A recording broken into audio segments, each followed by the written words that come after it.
ustedes. Ahora sí, bueno, buenas tardes. Estamos acá en el último encuentro del taller de KINAM en Argentina y estábamos con el tema del día de hoy. Vamos a trabajar la práctica del rumbo oeste y vamos a trabajar una postura del rumbo central. Entonces queríamos una plática sobre recapitulación y ensueño. Ok. Pues ustedes dirán, yo vengo corriendo de otra gestión que estaba haciendo ahora. En lo que me adapto al tema, les sugiero que propongan, platiquen ustedes. Si tienen alguna observación, una pregunta, algo que hacer, me dicen. Yo les tengo una pregunta. ¿Por qué específicamente quieren que platiquemos sobre recapitulación y ensueño? ¿Alguien quiere contestar? La respuesta es simple, porque no sé nada. Claro, porque acá dicen porque no sabemos nada, porque recién lo vamos a ver hoy. Ajá, ok. Sí, pero algo deben haberse enterado ya de ambas técnicas. Y algunas cositas sí. Lili, ¿tú tienes algún interrogatorio, algo concreto que oriente esto? Sí, quizás me gustaría, ya que lo vamos a relacionar con la práctica, me gustaría, como si comenzamos con el tema de la recapitulación, que de paso es algo que es muy lindo, cómo lo llevamos al cuerpo físico relacionado con esta respiración barredera, por ejemplo, que es lo que vamos a realizar. Sí, ok. Ok, vamos a empezar por las definiciones. Estoy tratando de ubicarme aquí en este programa para poderlos mirar a ustedes de frente. Definiciones. Recapitulación. Esta es una técnica de desarrollo de la percepción que forma parte de otras. No se debe ver en forma aislada. ¿Por qué? Mirad, las técnicas de desarrollo perceptual son interactivas. Una ayuda a la otra y recíprocamente. Si solo escoges una de esas técnicas, llega un punto en que chocas, no sigues y puedes sumergirte en un camino falso, que es el de la especulación, el de la fantasía, el de la visualización de cosas y demás. Bueno, la mente te propone muchos temas.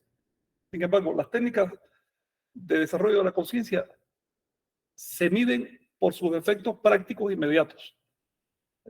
Te voy a poner un ejemplo. En el caso del sueño, si tú te das una orden y la cumples en el sueño, ya estás soñando. Si no la cumples, no estás soñando. Es así de simple. Y tú sabes bien si lo estás haciendo o no. No es algo que otro pueda medir. De alguna manera pasa lo mismo con la recapitulación. La recapitulación, en teoría, es el arte de recordar. Pero hay que tener cuidado con el proceso de recordar porque la mente nos engaña. Por lo general, tenemos una imagen de nosotros mismos diferente de la realidad.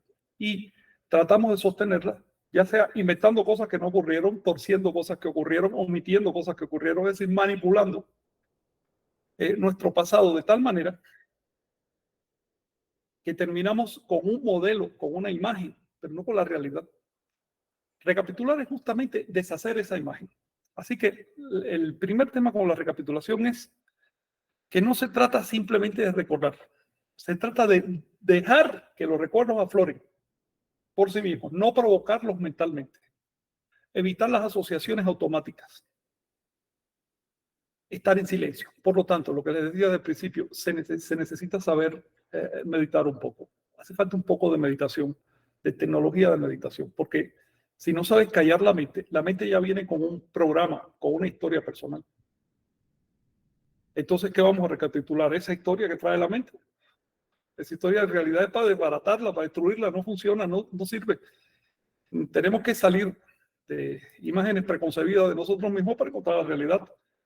Y después les voy a poner ejemplos de qué es esa realidad y cómo son cosas tangibles, palpables, no son especulaciones. Ahora bien, otro problema con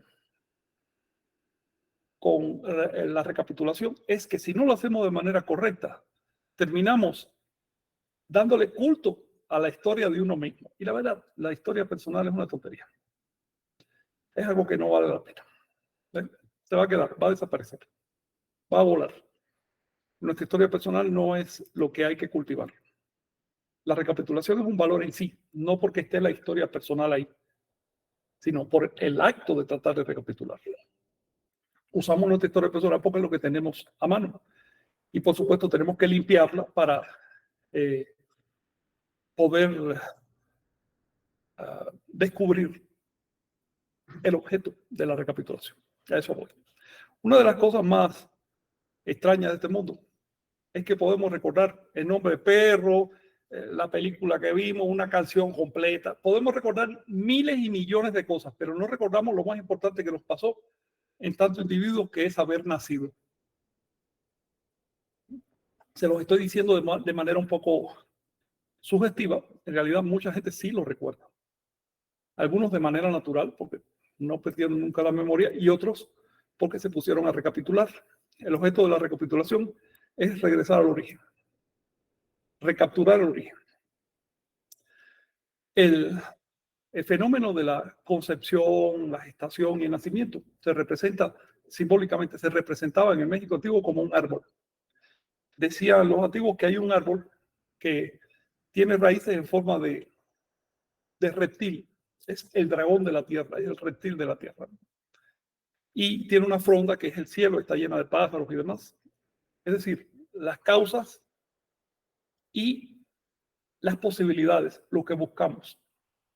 Y en el medio los efectos que nos están llevando hacia allá, que es el tronco. Y dice que cuando nace la criatura, ese árbol que une el inframundo, lo más profundo con lo más alto, se rompe. Eso se llama el árbol de Tamoanchan, el árbol de donde descendemos. Y se pintaba como un árbol herido en la mitad del que emana sangre. No sé si has visto ese símbolo, Lili, ¿lo has visto? Sí, sí, ese árbol, sí. De hecho, en la región de la Ribera Maya está bastante también. Sí, sí. Ese árbol, sí. Esa herida, es el parto. El árbol, por supuesto, es el árbol genealógico. Tanto en un sentido físico, es decir, nuestras genealogías, como en un sentido espiritual, ¿no? De todo lo que hemos bebido culturalmente, en todos los sentidos. Tenemos muchas genealogías. Ahora bien, el parto se representa como una herida. Tengan en cuenta que si nosotros echamos para atrás en nuestra historia, llegamos a un punto en que fuimos concebidos como individuos, pero no fuimos creados en ese momento. Ya en ese momento había unas células germinales totalmente activas con su propia historia. Y si seguimos para atrás de esas células, llegamos a otras y a otras y a otras y a otras y a otras y a otras.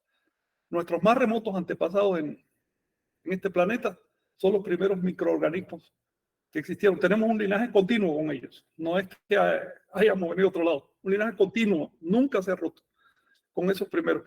Y esos primeros se remontan a uno solo, que ahora los científicos le llaman Luca. No sé si sabían eso de Luca, que es un microorganismo muy sencillo. Bueno, somos todos, literalmente, nietos de ese microorganismo. En otras palabras, nuestra historia, incluso desde el punto de vista biológico, es muy larga. Y si vamos a hacerle caso a los anahuacas, ellos decían que ese primer microorganismo es hijo de otro, y de otro, y de otro, y de otro, hasta el infinito. La vida es eterna. Nunca empezó y nunca terminará. Como individuos, sí, por supuesto que tiene un origen y tiene un fin, pero como vida, ¿sí? Como fenómeno, nunca empezó y nunca terminará. Y a eso se le llama el árbol de Tamoacha. Pero cuando nace el individuo, o lo que acá en México llaman la tona, se crea una tona, es decir, un vehículo capaz de percibir el tonal, el mundo manifiesto. Tonal quiere decir lo representable, de la raíz ton, que es luz, calor, todo lo que nos impresiona, eso es ton. El tonal es el mundo manifiesto y la tona es el vehículo que puede percibirlo. Pues bien, eso se representa con una herida y se dice que en ese momento olvidamos, se rompe algo, perdemos de vista algo, porque el trauma de nacer es muy fuerte. A medida que crece el niño,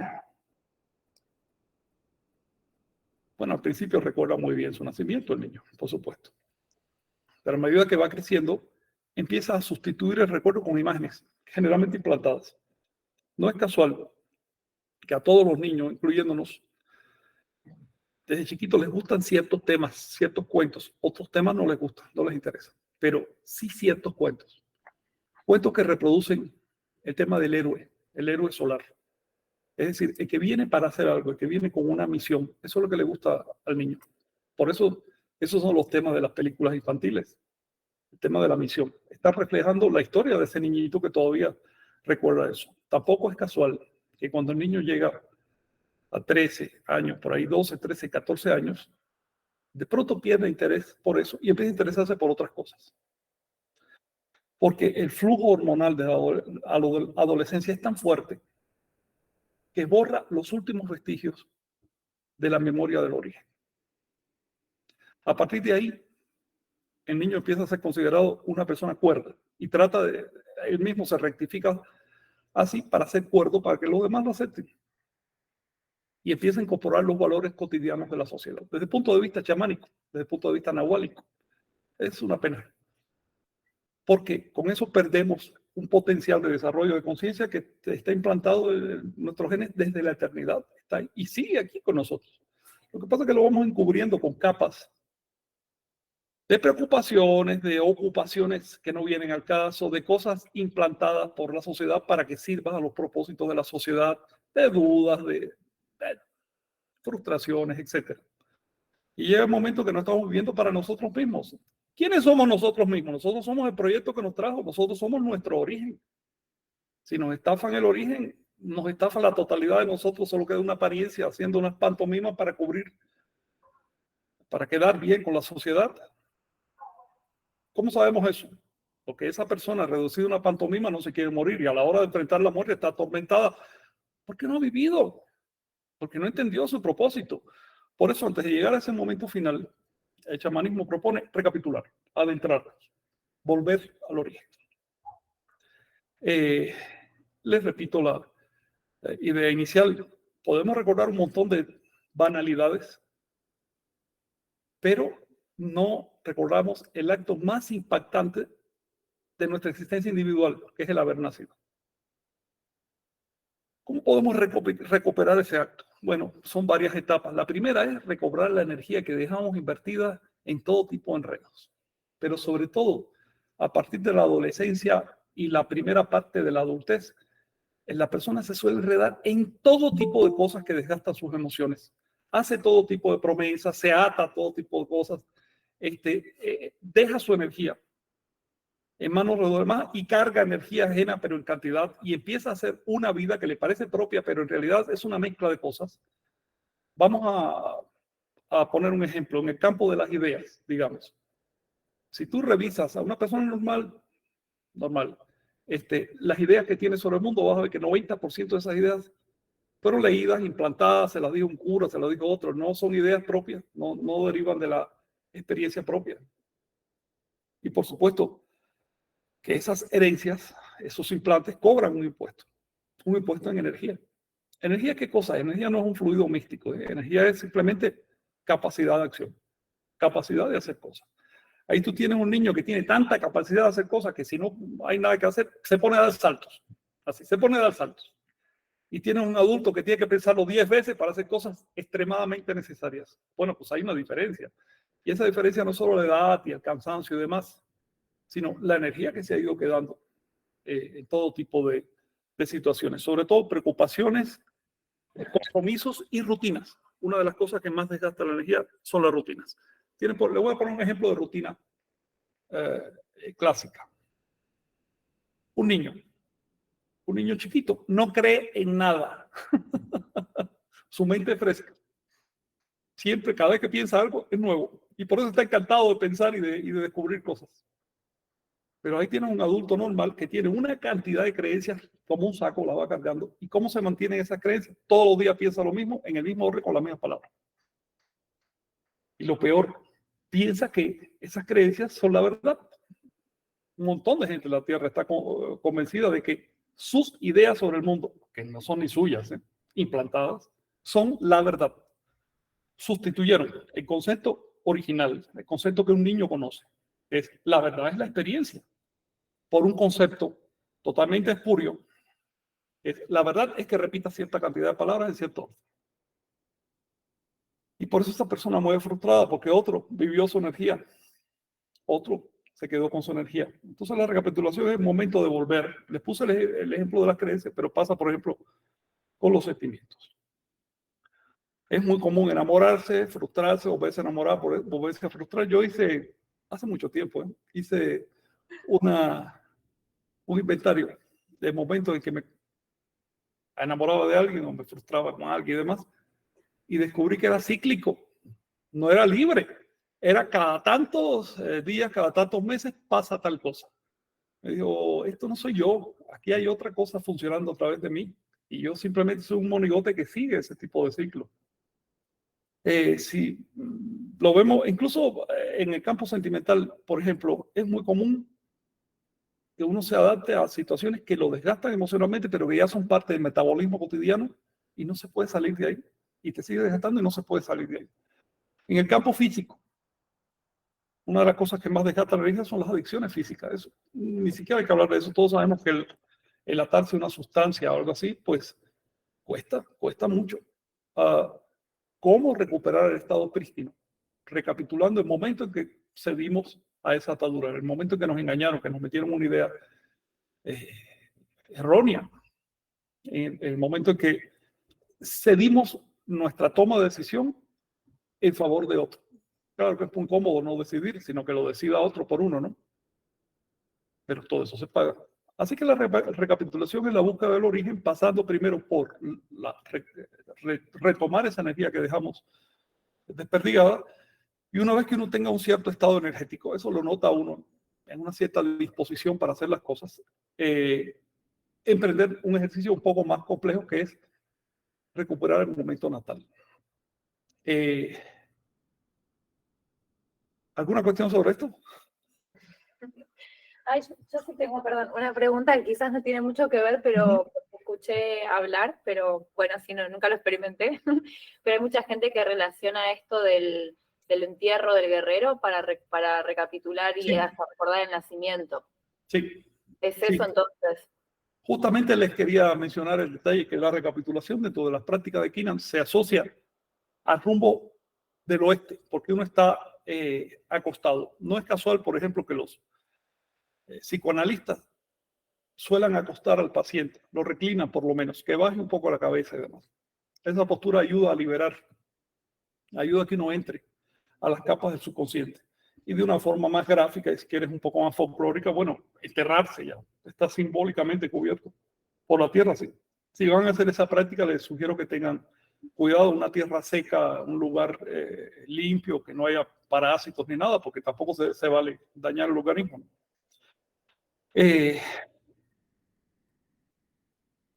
Y el objeto es, fíjate que el ejercicio del entierro ejemplifica muy bien este objeto, porque no sé si han visto la tumba de Pacal y otras tumbas de Mesoamérica y también de otras partes del mundo, que la tumba, la cavidad se hace en forma de útero. La tierra es el útero. El entierro de Guerrero es volver al útero. Eso es un ejemplo gráfico externo de un ejercicio interno, que es volver al origen. ¿Cómo podemos volver a ese origen? ¿Cómo podemos capturar ese momento en que nacimos, que se supone que es lo más importante que nos ha pasado y resulta que lo olvidamos? ¿Qué hacer? Primero hay que entender que el niño que nace no percibe lo que le está pasando tal como lo percibe el adulto que lo ve desde fuera. El niño, por empezar, no sabe que está naciendo. No sabe lo que es un parto, no tiene los conceptos de mamá, hijo, no. El niño lo está viviendo. ¿Cómo recuperar esa vivencia? Lo otro a tener en cuenta es que el niño no está pensando, porque no tiene palabras en la cabeza. Por lo tanto, lo está viviendo sin palabras. Aquí ya encontramos una clave. Si queremos recuperar la memoria del origen, es decir, volver a las raíces del árbol, es decir, unificar el flujo de la savia del árbol, cerrar la herida. Si queremos recapturar esa energía, tenemos que hacerlo sin pensamiento.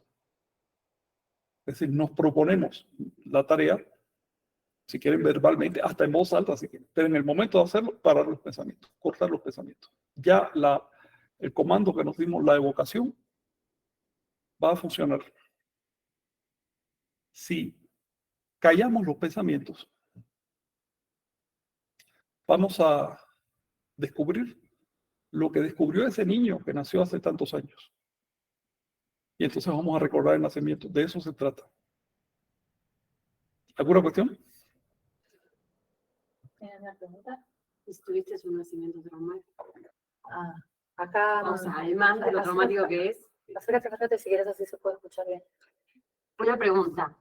Y Sí. si tuviste o sea, una historia en la que te contaron que tuviste un nacimiento traumático y además, digamos, como que hay que superar 2 traumas juntos, o... Mira, no me atrevería a hablar de manera absoluta en este caso.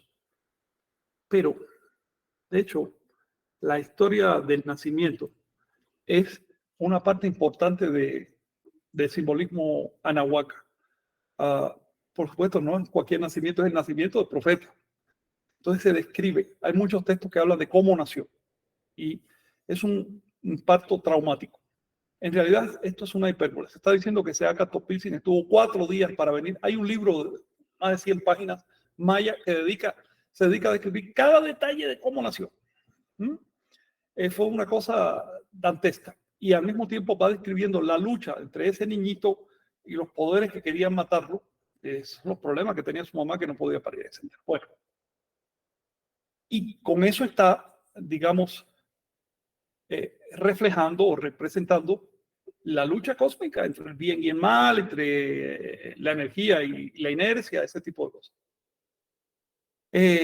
Pero también al describir un parto difícil, un parto que duró 4 días, lo que hace este texto es decirnos, enfatizar, es una hipérbole, ¿no? Está enfatizando el trauma de nacer.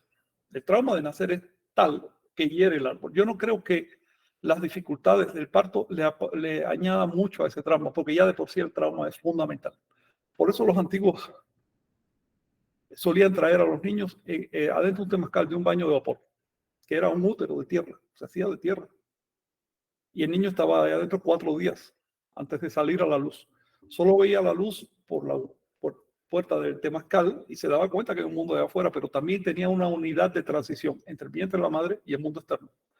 Me imagino que eso lo hacían para atenuar un poco ese choque y que el niño se fuera adaptando y empezara a contactar con el mundo externo de buena manera, no con miedo, ¿no?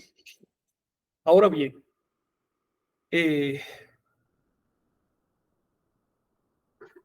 pasa en el momento de nacer? ¿Y qué es lo que vale la pena recapitular y recapturar? En el momento de nacer nos ponemos en contacto a través de los sentidos con el mundo de ahí fuera.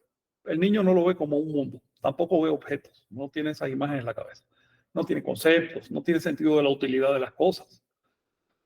Así que él no ve el mundo que nosotros vemos, él ve la realidad, lo que hay ahí de origen, sin la capa mental que nosotros le hemos impuesto. Y lo que hay ahí de origen es luz, sentido de humedad, sentido de tacto, los 5 elementos alquímicos. Los 5 elementos. Es lo que está ahí cuando el niño nace.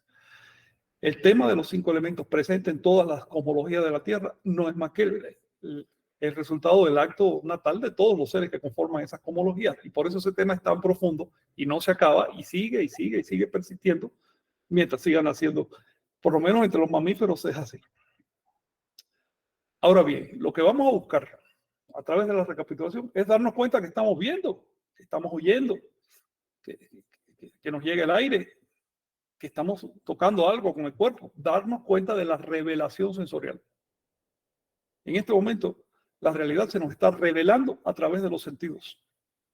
Nosotros estamos encubriendo eso con un montón de capas de preconcepciones, muchas subconscientes y otras ya más conscientes. Por ejemplo, las definiciones de los objetos son capas conscientes, pero la capa utilitaria está muy en el fondo de nosotros. Cuando vemos una silla, ni siquiera pensamos que es una silla ni le damos nombre, simplemente nos sentamos.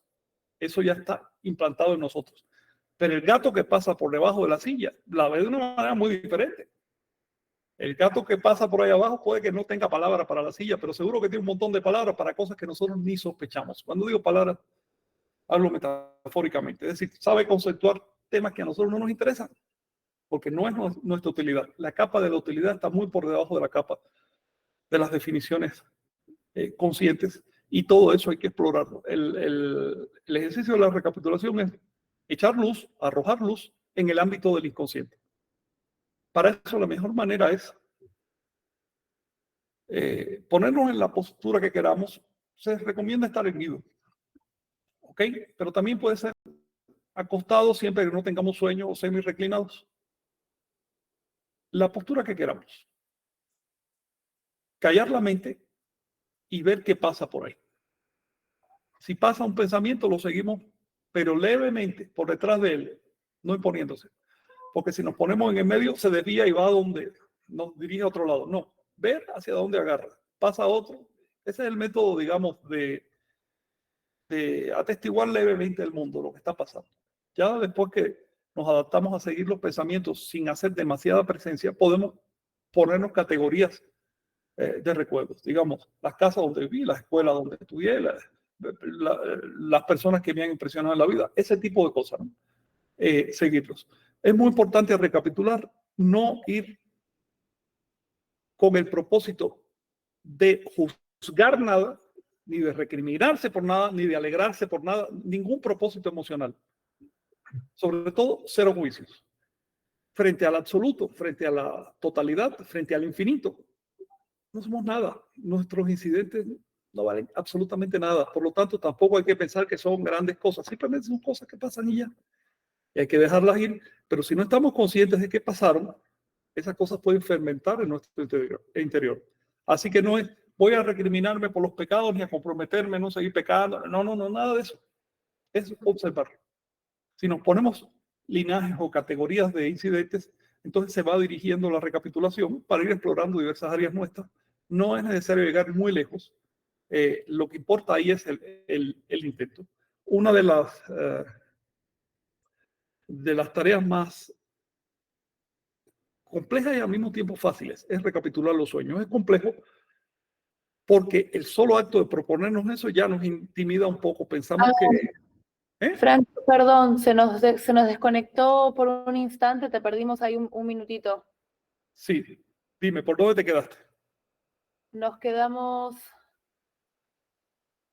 Ay, justo cuando terminaste la última parte de recapitular sin prejuicios, sin juzgar, sí, solamente la observación, y ahí después se fue.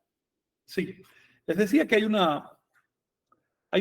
digamos, una tarea de recapitulación, un linaje de temas a recapitular que nos intimida, pero es paradójicamente muy fácil, que es recapitular los sueños. Bueno, como generalmente no recordamos lo que soñamos, se hace difícil, porque eso ocurre en un área subconsciente, no le prestamos mucha luz. Pensar que voy a recapitular los sueños que tuve hace 10 años, eso a principio intimida. Sin embargo, el hecho que te pongas a hacerlo va facilitando de una manera extraordinaria y llega el momento que recuerdas un montón de cosas que soñaste.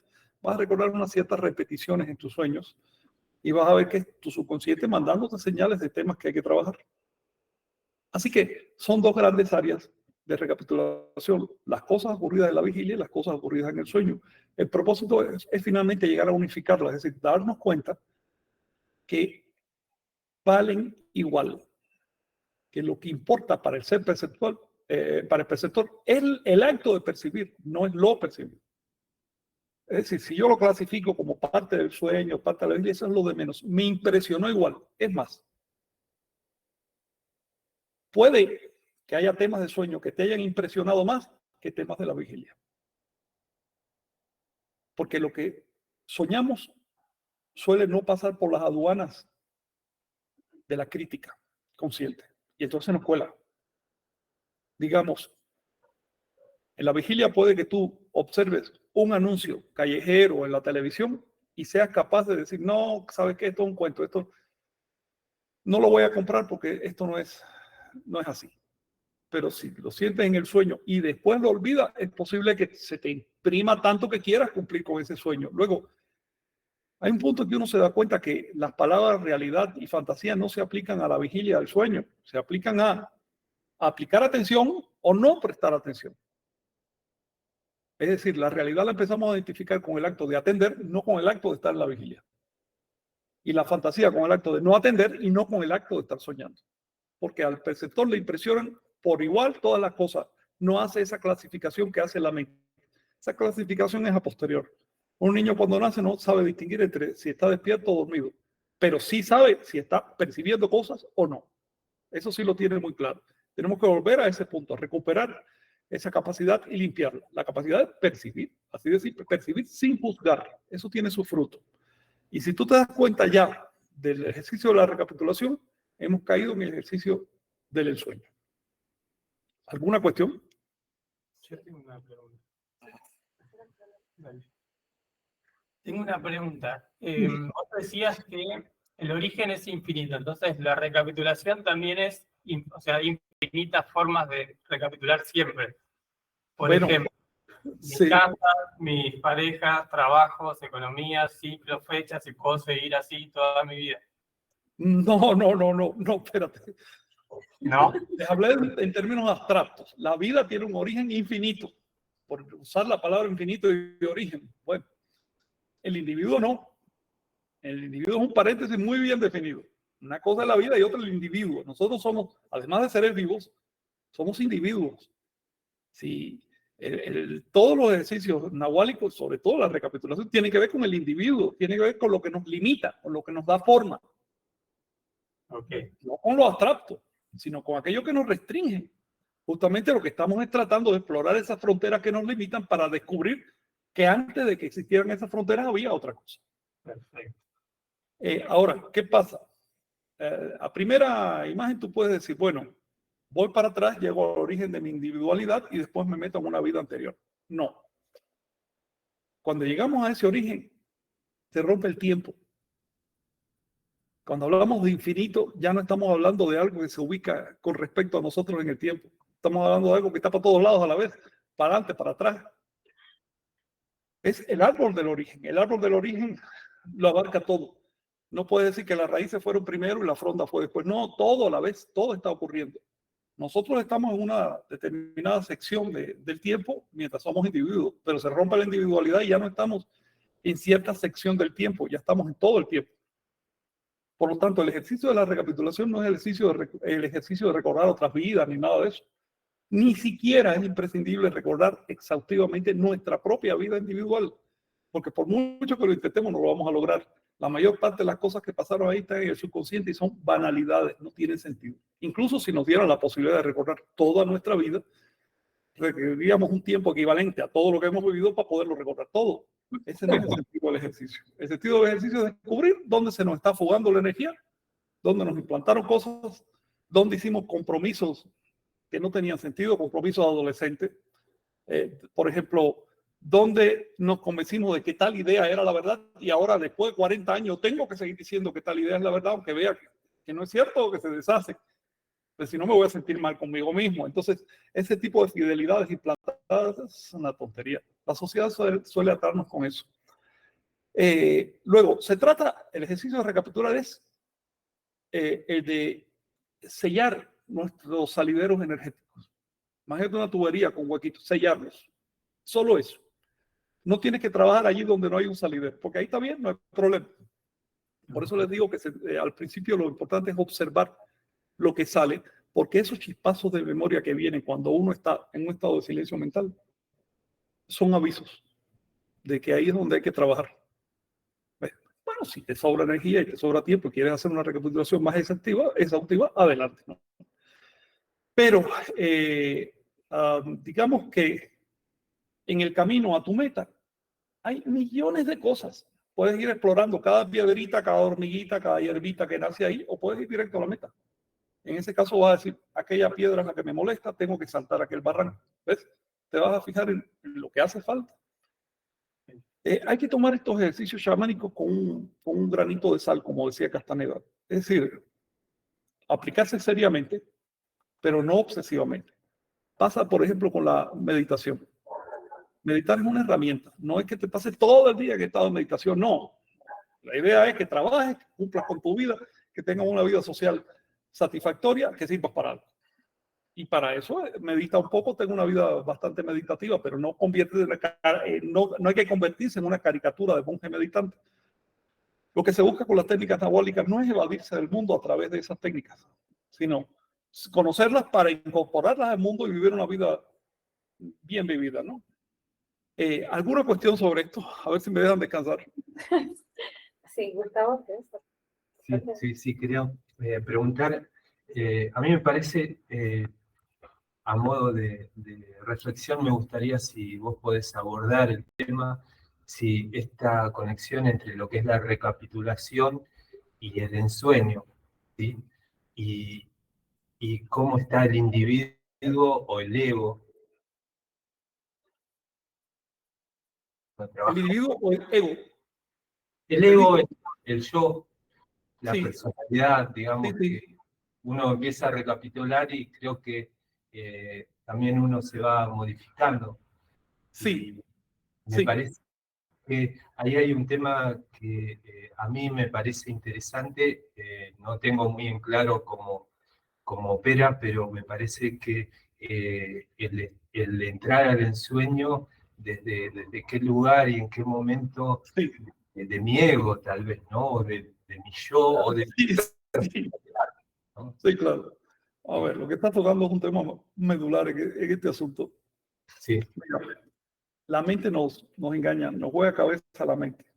Una vez que le ponemos un nombre a algo, pensamos que ese algo ya existe así, tal como lo dice el nombre. Lo convertimos en una foto, pero lo que existe realmente es una transición. Vamos a poner la palabra ego. Si escogemos el ego de determinada persona y lo tratamos de describir, vamos a tener una caricatura de la persona. El solo hecho de prestarle atención a ese concepto, el solo hecho de escribirlo implica un lapso de tiempo, una inversión de energía, y eso modifica a esa persona. Ego es una palabra, yo es una palabra. En realidad, cualquier palabra que usemos es un símbolo, no es la cosa en sí. Incluso cuando hablamos de un concepto como ser humano, puedes verlo como un proyecto a futuro, puedes verlo como el estado actual de los simios. Y así, ¿no? Hay muchas maneras de escribirlo y todas son funcionales de alguna manera. Pero lo que no funciona es creer que la descripción abstracta, absoluta, es la única verdad, porque las palabras solo son símbolos. ¿Cómo funciona esto? Funciona en la práctica. Si te propones, por ejemplo, ensoñar y lo intentas, ya estás ensoñando. Y no hace falta deslindar la relación entre el ensueño y ningún componente filosófico de nuestro ser. Por otro lado, si te propones ensoñar y no ensueñas, entonces sí tienes que empezar a analizar a ver qué puede estar afectando aquí. Problemas de la personalidad, problemas sociales, problemas del ego, problemas de falta de energía por alguna cuestión biológica o psicológica o emocional, ¿ves? Es decir, la práctica es la que resuelve el asunto. Lo que funciona acá es ponerse un reto. Los retos para la energía apuntan al desarrollo de la voluntad. La voluntad es primaria, está por debajo, es central. Por eso, el ejercicio del ensueño está en el centro, el rumbo del centro. Es un simbolismo, quiere decir, es primario. Nosotros no somos producto de nuestra capacidad de razonar, obviamente. No somos producto siquiera de nuestras emociones, ni del cuerpo físico, vaya. Puede decir, yo soy producto de mi cuerpo que vive. No, hay algo por delante de eso, hay algo por debajo de eso, hay algo todavía más profundo. La voluntad de seguir existiendo. Porque si tú tienes todo tu vehículo, tu cuerpo y demás, y no tienes ganas de respirar, no respiras y punto. ¿Ves? Esas ganas están ahí y esas ganas están implantadas desde muy profundo. Son ganas eternas. Aquí sí hablamos entonces del componente eterno de la vida. Y a eso se refieren las metáforas y los mitos mesoamericanos cuando hablan de la vida como algo infinito. Es decir, de la voluntad, del deseo de seguir siendo y de expresarse. Seguir existiendo para expresarse. Te lo pongo con un ejemplo que pongo a cada rato porque me gusta eso, porque lo vi, yo mismo lo hice. Me quedé asombrado de niño cuando le ponía el dedo a la hormiguita y la hormiguita trataba de todas maneras de darle la vuelta al dedo, no se quedaba quieta. Entonces noté que no solo quería seguir existiendo, sino que quería ser libre. es la misma cosa. Al principio del camino es simplemente una compulsión biológica de estar, el miedo a desaparecer. Pero a medida que avanzas es cada vez más consciente la idea de ser libre. ¿Libre de qué? De los límites perceptuales. Toda libertad es libertad de límites. Y si nos definimos como el ser perceptor, más allá de los incidentes, déjame observar un momento. Es que hay un perro, tengo un perro aquí que quiere entrar de todas maneras. Más allá de las cosas que nos definen como individuos, por debajo de todo eso hay un ser perceptor. Y la percepción tiene límites. Hay algunos límites que son naturales.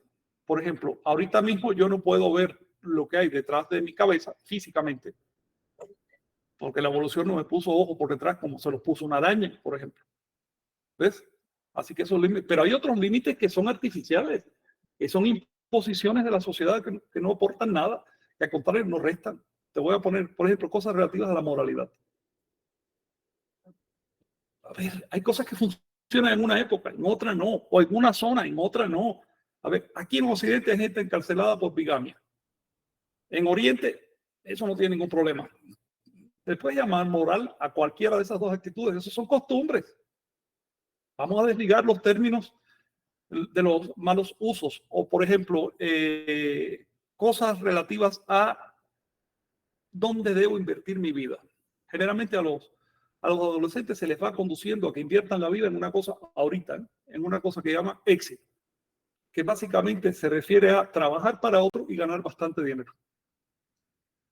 ¿Ves? En otra época, digamos en la Edad Media, orientaban a los muchachos a una cosa que era ser un caballero y a las niñas a ser una dama. Es decir, estereotipos sociales porque funcionaba en aquella época. En el futuro habrá otras motivaciones. Si uno quiere encontrar su propio origen, uno tiene que salirse de esas orientaciones de la sociedad y ver qué es lo que yo quiero hacer realmente desde el fondo de mi ser, qué es aquello que me satisface desde el fondo de mi ser, porque solo eso me va a dar realización. Ahora bien, volviendo al tema de la recapitulación y ensueño. Mire, el ensueño comienza con una sencillez, dándose una orden cualquiera y cumpliéndola cuando uno está dormido. Cualquier orden. Mientras más simple, mejor. ¿Qué hace eso? Primero, rompe el mito de que no podemos ser volitivos en el sueño. Si en ese punto tienes una creencia religiosa implantada, no propia, sino implantada fuerte, vas a tener un problema. Porque las creencias religiosas están diseñadas, están hechas para nuestro ser vigílico, pero no para el ser onírico. No vas a encontrar en ninguna secta que te digan, hermano, tienes que ser cuidadoso cuando sueñas, porque la secta que te diga eso te está enseñando a soñar y se está anulando a sí mismo. La secta te va a decir, sé cuidadoso en tu vida cotidiana vigílica, pero ¿sabes qué? Los sueños, olvídate ahí ni te metas. Y una vez le pregunté a una señora, ¿usted entonces realmente es cristiana? Sí, sí, totalmente. También es cristiana cuando sueña. Y se quedó muy impactada con la pregunta y noté que había soñado, sabe Dios, cuántos disparates y no se sentía responsable de eso. Entonces, en soñar es tomar responsabilidad de todo nuestro ser. No vernos divididos en dos partes. No ser unos esquizofrénicos de la vida.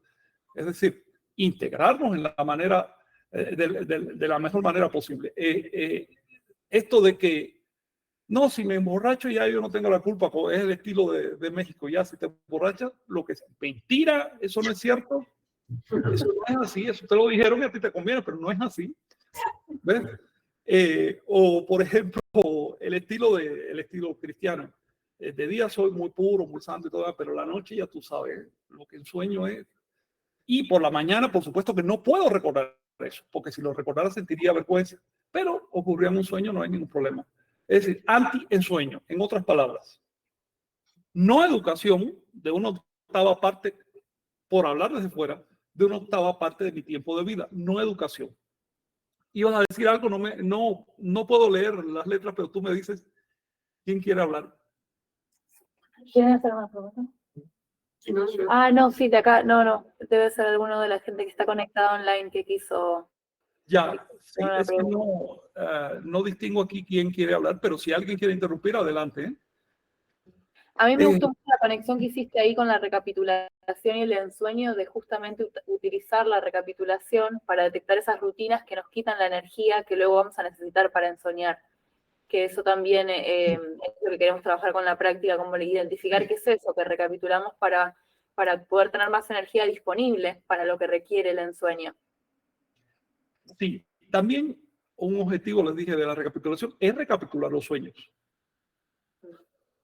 En teoría, si recapitulas bien, no es que estés recordando el incidente, sino que estás volviéndolo a vivir. Claro. Por lo tanto, si recapitulas un sueño como debe ser, estás ensoñando. Y ahí empiezas a fundir ambas realidades. Lo que se busca con el camino chamánico es la integración, no estar desintegrados. Una persona desintegrada va a tener una vista desde acá y otra vista desde acá, y esas no se van a unificar hasta que la persona se muera. Y eso hace que vivamos a media máquina, así decía don Juan, vivimos a media máquina. No vamos con todo nuestro potencial. Pero si nos integramos, entonces vamos a aprovechar cualquier aspecto de nuestra vida, cualquier estado de conciencia que existamos y lo vamos a cultivar, lo vamos a usar. Por ejemplo, ¿para qué se usan los sueños? Bueno, básicamente lo mejor que se puede hacer en un sueño es aprender a soñar para seguirlo profundizando, ¿no? Porque con eso va a arrojar luz sobre tu subconsciente. Pero lo puedes usar también para cosas muy prácticas, por ejemplo, el estudio de una materia escolar, solución de problemas, planificación, proyectos, puedes visualizar y puedes construir lo que quieras y experimentar y ver qué pasaría y demás. Es decir, es un espacio muy práctico. Ahora bien, el sueño tiene ciertas etapas. Empezamos, decía, con una tarea simple que es proponernos algo y cumplirlo en la noche. Lo que importa no tanto es cumplirlo como intentar cumplirlo. En otras palabras, si tú lo intentas, ya vale por el sueño, aunque no lo logres. Pero si tú lo lograste y ya no lo intentas más, ya no estás ensoñando. ¿Ves? Es decir, lo que importa es educar la voluntad, intentarlo una y otra vez. Una vez que se cumple con la primera tarea, hay otras un poco más refinadas que están diseñadas justamente para que la voluntad se vaya entrenando y vaya en determinada dirección, que es la dirección del desarrollo de nuestros centros perceptuales. De eso se trata. Castaneda hablaba de 7 compuertas del ensueño y no solo él. Esto es un conocimiento universal porque somos iguales en todas partes de la Tierra. Y pues los ensoñadores, al pasar por ciertas etapas, la van clasificando y dicen, mira, hasta aquí yo tenía tal problema, pero lo resolví, entonces entré en este otro y así. Poco a poco la percepción se va refinando, empezamos a percibir de una manera más amplia, sin tantos dogmas. En la quinta compuerta del ensueño, la quinta etapa, se trata justamente de unificar lo que él llamaba las dos orillas del lado izquierdo con el lado derecho, es decir, vamos a decir, el consciente con el subconsciente, unificar, ser de una pieza. Esto nos permite entender los simbolismos que llegan a nuestros sueños. Por ejemplo, soñamos con determinada cosa, soñamos con un animal, soñamos con un edificio así, o un incidente que pasa, un terremoto, un maremoto, no sé. En esa quinta etapa resultan absolutamente claros esos simbolismos, porque estás viendo de dónde nace y qué mensaje te están dando y dónde hay que trabajar. Es un camino de refinamiento. La séptima etapa del ensueño es volver otra vez al inicio, sentarse a meditar en un rincón. Pero digamos que es una meditación muy potenciada. Y aquí la persona propiamente se puede llamar Nahual. Nahual es una palabra náhuatl que viene de la raíz Nau, la misma que le da nombre al número 4. 4 se dice Nahui, C-O-M-Y, Nahui. 4. ¿Por qué al 4 le llaman Nahui? ¿Por qué la raíz Nau? Porque esa raíz significa exponencial. El 4 es el primer exponente natural. Entonces es el mismo número 2, pero en un orden superior. Cuando hacemos el ejercicio de meditar en el sueño, estamos exponiéndonos a nosotros mismos, estamos entrando en una dimensión superior de nuestro ser. Para hacer esto, ya hace rato que tenemos que aprender a desconectar por un momento al individuo y por lo tanto al ego y a la personalidad y a todo lo que va asociado a la individualidad.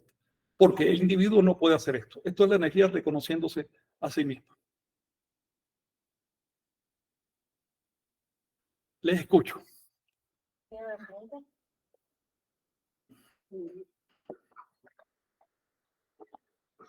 Yo tengo una sobre... Sí.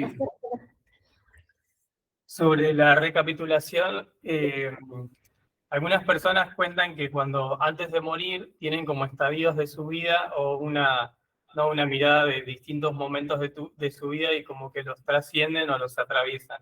Eso sería como una recapitulación natural. Ocurre de forma natural. Ok. Es inevitable, es así. No es como nos lo solemos imaginar, no es discursivo. Es como lo que les acabo de decir. ¿Cómo recordaría yo mi nacimiento? Bueno, tratando de ponerme en las sensaciones de ese niño que nació, no en la descripción del que lo ve desde fuera, ¿no? Es decir, en el deslumbramiento de ese niño que nació. Si recupero ese deslumbramiento por el mundo, estoy recuperando mi acto natal. Y la cosa es tan nítida que puedo llegar a recordar incluso qué dijeron en ese momento, qué incidente pasó.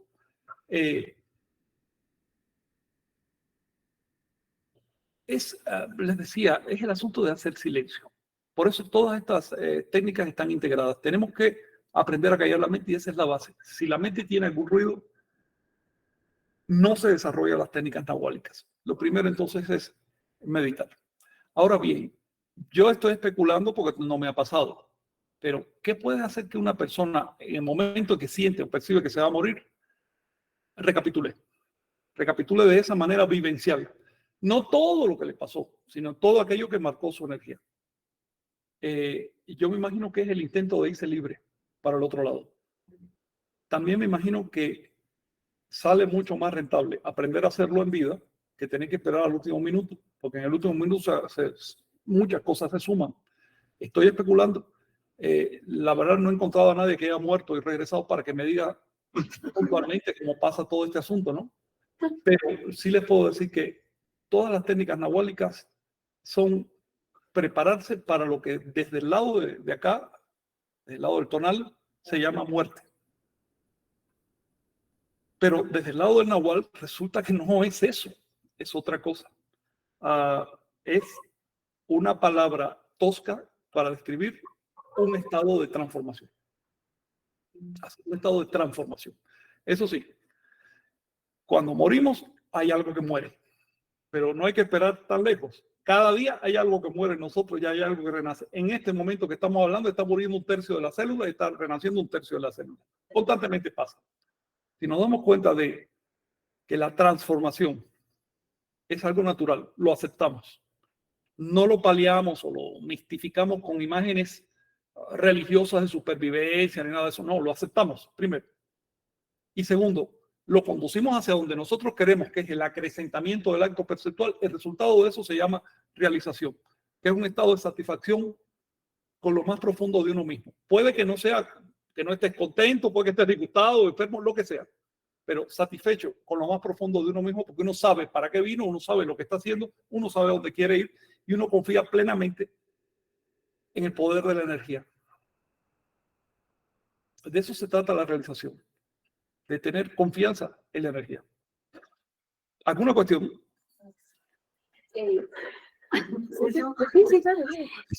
Yo hace poco leí un libro que viene de la antroposofía y que hablaba acerca de estas, o sea, en realidad yo lo tomaba como una teoría que me costó mucho entenderlo el libro, pero creo que está muy vinculado a esto de que si no nacemos, no morimos, al ser energía, ¿no?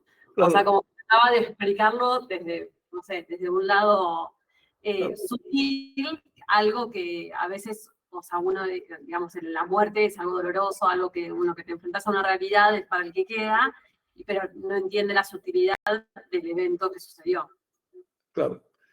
Mira, en la experiencia chamánica se trata de, por sobre todo, no negar la realidad de la muerte, pero darse cuenta que la muerte es una palabra. Es además un sustantivo. Imagínate tú. Aquí en México le tienen tanto culto que hasta se convierte en una diosa y la gente va y lo adora. Tiene 3 millones de seguidores esa religión, como si la muerte fuera realmente una persona, ¿no? Vamos a salirnos de esas imágenes. Muerte es un sustantivo, los sustantivos no existen en la realidad energética. La realidad energética, en todo caso, se podría reflejar mejor con verbos, porque es algo que cambia en todo momento. Una palabra más fina para hablar de la muerte es transformación. Si hay algo en ti que represente tu origen, pues eso sigue. Eso no hay manera de cortarlo porque es la energía no nace ni se destruye. Si por otro lado te identificas con lo efímero, pues vas a estar toda la vida luchando para sostener lo efímero y finalmente vas a morir frustrado. De eso se trata. Por eso es importante aceptar las cosas como son, no a través de palabras, sino a través de vivencias.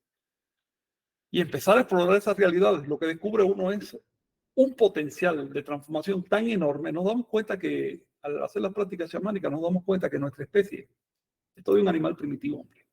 Somos todavía primitivos. La evolución de la conciencia no tiene fin.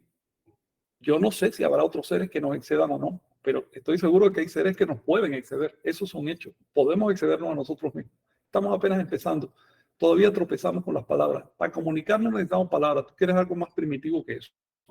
Más primitivo que eso, los gestos de los chimpancés, únicamente, porque es que más primitivo no puede ser. Estamos usando símbolos bastante toscos que además hay que traducirlos y demás, ni siquiera son símbolos biológicos, para comunicar ideas totalmente abstractas que por otro lado son símbolos de las cosas reales, porque ni siquiera son las cosas en sí. Es decir, tenemos varias capas de velos que nos aíslan de la realidad. Por eso hay que tomar todas estas enseñanzas chamánicas con cuidado, no quedarse enganchado de la forma, tratar de entender el sentido. Si yo le señalo a la luna, mirar a la luna, no mirar al dedo, es la luna. Entender el gesto, entender la intención, ser sensible a eso. Y no perder de vista que la búsqueda dentro de Toltecayo, de la toltequidad, dentro del chamanismo en realidad, la búsqueda es la experiencia propia, nunca la experiencia ajena. No se trata de lo que el otro me dijo, se trata de lo que yo pueda verificar. Si quiero voy a usar las palabras del otro como guía hasta un punto, porque el otro finalmente está reflejando su propia experiencia del mundo. Pero a partir de ese punto tengo que atreverme a estar solo. Eso también es otro principio chamánico. Por eso estos ejercicios, lo que aprendemos en el tonal, es decir, en convivencia, relación, en consenso, es solo una preparación para cuando estamos solos y de veras vamos a trabajar. Si nos proponemos, por ejemplo, en soñar, ustedes saben que ahí es cuando ustedes se duerman. En el momento que se duerman, desaparecieron los demás. Ahí te quedas tú con tu intento de trabajar o tu falta de intento, con tu energía o tu falta de energía. Ahí te enfrentas a tu realidad. Si tienes alguna experiencia positiva con eso, es tu experiencia, no es la de los demás. Puedes decirle al otro, yo soñé, pero transmitir realmente lo que pasó ahí, eso es casi imposible. Es como el tema de, a ver, ¿de qué color es esto? Bueno, le llamamos negro, pero sabe Dios lo que ve cada cual, ¿no? Estamos presos en trampas de palabras. Por lo tanto, también tendremos que aprender a estar solos y a basar nuestra experiencia, nuestra realización en la experiencia propia, en lo que podemos experimentar. Ese es el objeto de las prácticas nahuálicas. Por eso, la recapitulación es algo tan personal y el ensueño, que es un reto absolutamente personal. Recuerden, las prácticas externas son para estimularnos, porque obviamente es tremendo. Por ejemplo, yo llegué a un medio de personas que ensoñaban y vi que no estaban mintiendo, que era real, estaban entendiendo eso. Eso me estimuló y yo también traté de hacerlo. ¿Ves? Así funciona. Pero si me hubiera quedado únicamente con las metáforas que me dijeron, pues yo no hubiera pasado de ese momento inicial.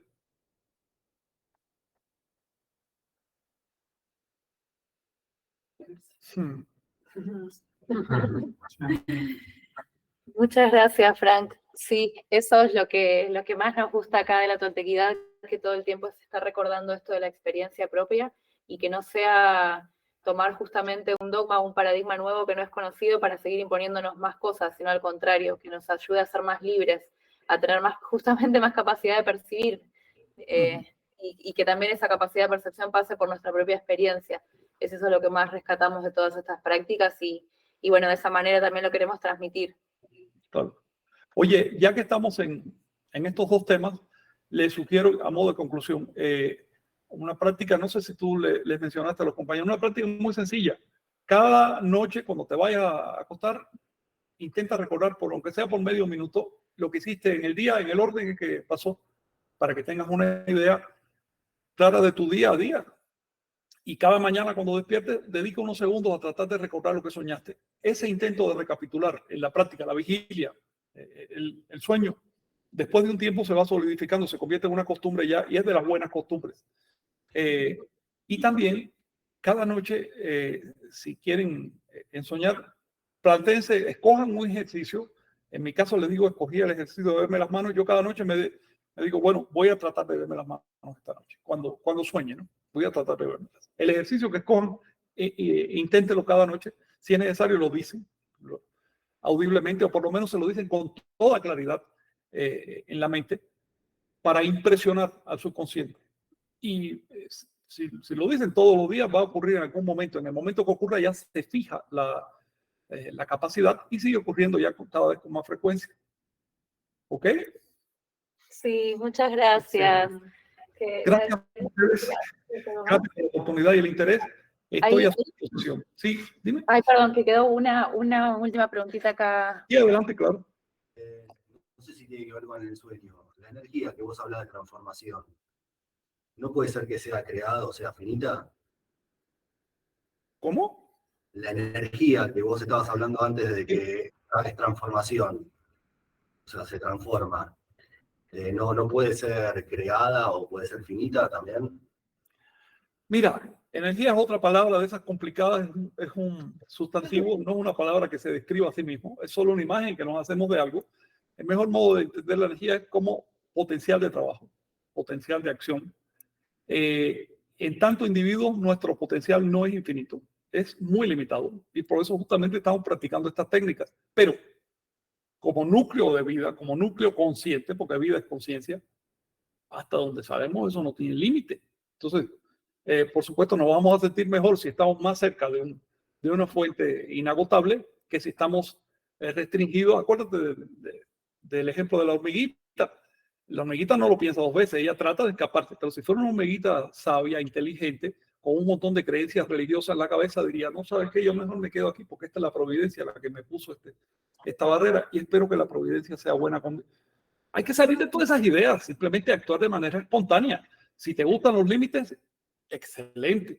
Si no te gustan, hay tecnologías para romperlos. Los límites son psicológicos. Esos sueños que solemos tener cada noche en realidad son motivos psicológicos de temas que quisiéramos trascender. Y el solo hecho de que lo estemos percibiendo indica que podemos trascender. Entonces, hay tecnología. La tecnología chamánica en realidad ni siquiera es humana, se creó antes de nuestra especie. Aprovecho para darles una noticia porque a mí me gustan estos temas. Acaban de descubrir una industria lítica, es decir, herramientas de piedra, bastante anterior al género Homo. Es decir, hace millones y millones de años ya había seres explorando todas estas cosas. La tradición chamánica es antiquísima, por supuesto que es perfectible, pero vale la pena escuchar esa tradición porque también tiene cosas muy probadas que nos pueden funcionar en el día a día. Estoy a disposición de ustedes para estas cosas, pero creo que ya es más que suficiente por ahora. Ay, sí. Muchas gracias. Nosotros te agradecemos tu tiempo y siempre tus charlas son tan esclarecedoras y motivadoras a la vez. Que muchas gracias. Vamos a la práctica.